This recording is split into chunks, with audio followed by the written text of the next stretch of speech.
Hello friends, आज मैं lasso eight नतुन topic और ये टपिक कान विषर पर रक्षा पाबल हले कि करिब लागिब।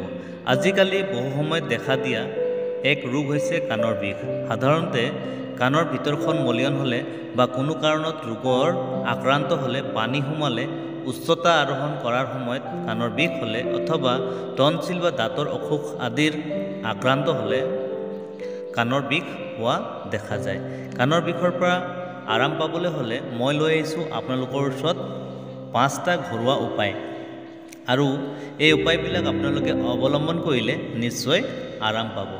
গতিকে আহক আমি 5টা উপায় কি জানি থওঁ।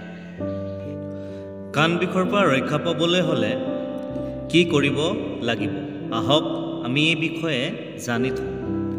1 নম্বৰটো হৈছে যে জলফাইৰ তেল কাণৰ ভিতৰখন মলিয়ন হলে বা ইনফেকশন হলে কাণৰ বিষ হোৱা দেখা যায় আৰু তেতিয়া জলফাইৰ তেল ব্যৱহাৰ কৰিলে ভাল ফল পোৱা যায়।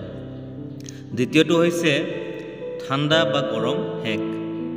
কাণৰ বিষত আক্ৰান্ত হলে এটুকুৰা বৰফ কাণৰ ওপৰত কিছু সময় ৰাখি থলে তাৎক্ষণিকভাৱে আৰাম পোৱা যায় আৰু গৰম পানীৰ হেক দিলেও বিষ ভাল হয়। তৃতীয়টো হৈছে নিমখৰ প্ৰয়োগ। কাণৰ বিষত আক্ৰান্ত হলে পান এখিলা ভাজি লৈ কিছু পৰিমাণে তাৰ ওপৰত নিমখ ৰাখিব লাগে।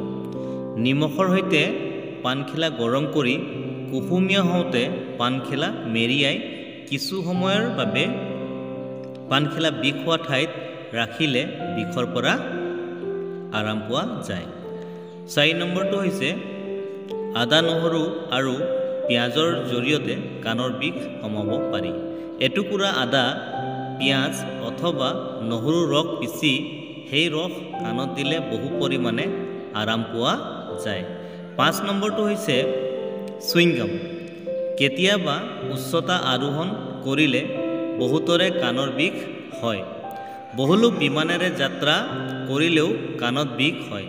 এনে ক্ষেত্ৰত এটা চুইংগাম চুবালে বিষৰ পৰা আৰাম পোৱা যায়।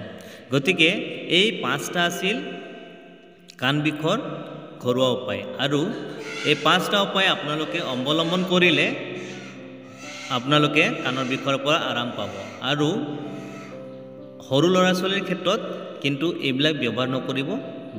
ডক্টৰৰ পৰামৰ্শ লৈ এই উপায়বিলাক অৱলম্বন কৰিব আৰু এই ভিডিওটো চাই যদি আপোনালোকক ভাল লাগিলে তেতিয়াহলে লাইক কমেন্ট সাবস্ক্রাইব আৰু বেল আইকনটো দবাই দিব আৰু বন্ধু বান্ধৱসকললৈ এই ভিডিওটো শ্বেয়াৰ কৰি দিব। আৰু এই ভিডিওটো চাওঁতে আপোনালোকে যিখিনি সময় দিলে তাৰ কাৰণে মই ধন্যবাদ জ্ঞাপন কৰিছোঁ আৰু এনেকা ভিডিও পিছলৈকে লৈ আহিম। Thank U.